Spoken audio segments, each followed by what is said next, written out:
আয়াত ৮০।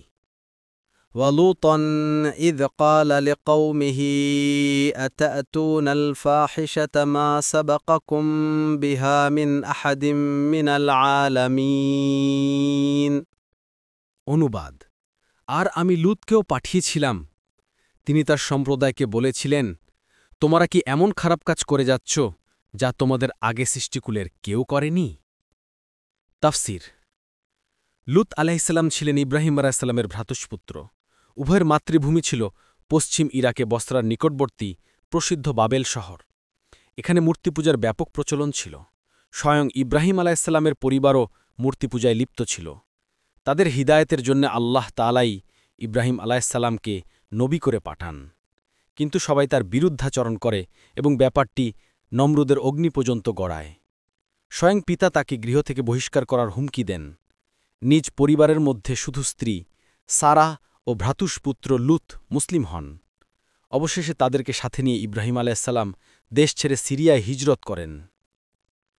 জর্ডান নদীর তীরে পৌঁছার পর আল্লাহর নির্দেশে ইব্রাহিম আলাইহিসসালাম বাইতুল মুকাদ্দাসের অদূরেই বসতি স্থাপন করেন। লূত আলাইহিসসালামকেও আল্লাহ তাআলা নবুয়ত দান করে জর্ডান ও বাইতুল মুকাদ্দাসের মধ্যবর্তী সাদুমের অধিবাসীদের পথ প্রদর্শনের জন্য প্রেরণ করেন। এ এলাকায় বেশ কয়েকটি বড় বড় শহর ছিল। কুরআনুল কারীম বিভিন্ন স্থানে এদের সমষ্টিকে মুতাফেকাহ ও মুতাফেকাত শব্দে বর্ণনা করেছেন। এসব শহরের মধ্যে সাদুমকেই রাজধানী মনে করা হতো। লূত আলাইহিসসালাম এখানেই অবস্থান করতেন। এ এলাকার ভূমি ছিল উর্বর ও শস্যশ্যামল। এখানে সর্বপ্রকার শস্য ও ফলের প্রাচুর্য ছিল।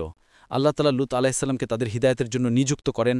তিনি স্বজাতিকে সম্বোধন করে বলেন, তোমরা কি এমন খারাপ কাজ করে যাচ্ছ যা তোমাদের আগে সৃষ্টিকুলের কেউ করেনি?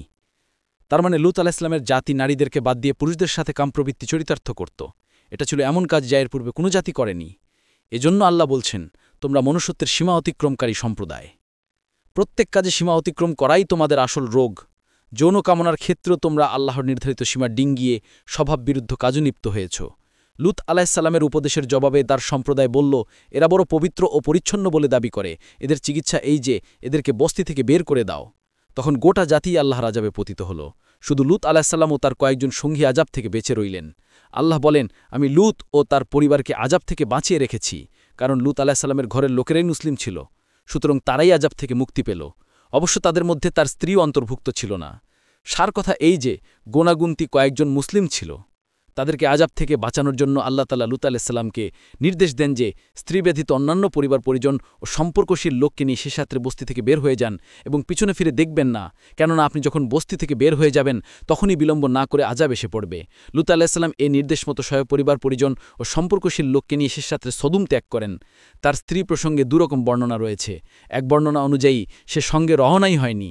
দ্বিতীয় বর্ণনায় আছে কিছুদূর সঙ্গে চলার পর আল্লাহর নির্দেশের বিপরীতে পিছনে ফিরে বস্তিবাসীর অবস্থা দেখতে চেয়েছিল, ফলে সাথে সাথে আযাব এসে তাকে পাকড়াও করল।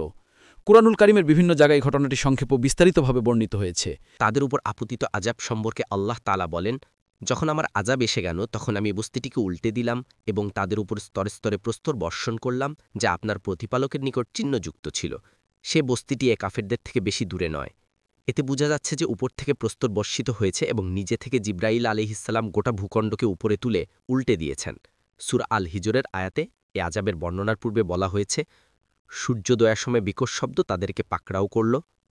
লূত আলাইহিসসালামের সম্প্রদায়ের উপর আপতিত আযাবসমূহের মধ্যে ভূখণ্ড উল্টে দেওয়ার আযাবটি তাদের অশ্লীল ও নির্লজ্জ কাজের সাথে বিশেষ সঙ্গতিও রাখে, কারণ তারা সিদ্ধ পন্থার বিপরীত কাজ করেছিল।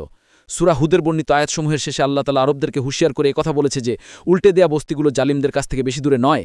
সিরিয়া গমনের পথে সবসময় সেগুলো তাদের চোখের সামনে পড়ে, কিন্তু আশ্চর্যের বিষয় তারা তা থেকে শিক্ষা গ্রহণ করে না। এ দৃশ্য শুধু কুরআন নাজিলের সময়েরই নয়, আজও বিদ্যমান। বাইতুল মুকাদ্দাস ও জর্ডান নদীর মাঝখানে আজও এ ভূখণ্ডটি লূত সাগর অথবা মৃত সাগর নামে পরিচিত। এর ভূভাগ সমুদ্রপৃষ্ঠ থেকে অনেক নিচে। এর একটি বিশেষ অংশে নদীর আকারে অনুতাশ্চর্য ধরনের প্রাণী বিদ্যমান। এই পানিতে কোনো মাছ, ব্যাঙ ইত্যাদি জীবিত থাকতে পারে না। এজন্যই একে মৃত সাগর বলা হয়। কথিত আছে এটাই সাদুমের অবস্থান স্থল। ২ নং ফুটনোটের বিবরণ। বর্তমানে যে এলাকাটিকে ট্রান্স জর্ডান বলা হয় সেখানেই ছিল এই জাতিটির বাস। ইরাক ও ফিলিস্তিনের মধ্যবর্তী এলাকাটি অবস্থিত। এ এলাকা এমনই শ্যামল সবুজে পরিপূর্ণ ছিল যে মাইলের পর মাইল জুড়ে এ বিস্তৃত এলাকা যেন একটি বাগান মনে হতো।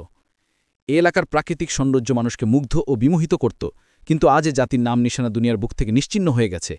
এমনকি তাদের জনপদগুলো কোথায় কোথায় অবস্থিত ছিল তাও আজ সঠিকভাবে জানা যায় না। মৃত সাগরই তাদের একমাত্র স্মৃতি হিসেবে টিকে আছে।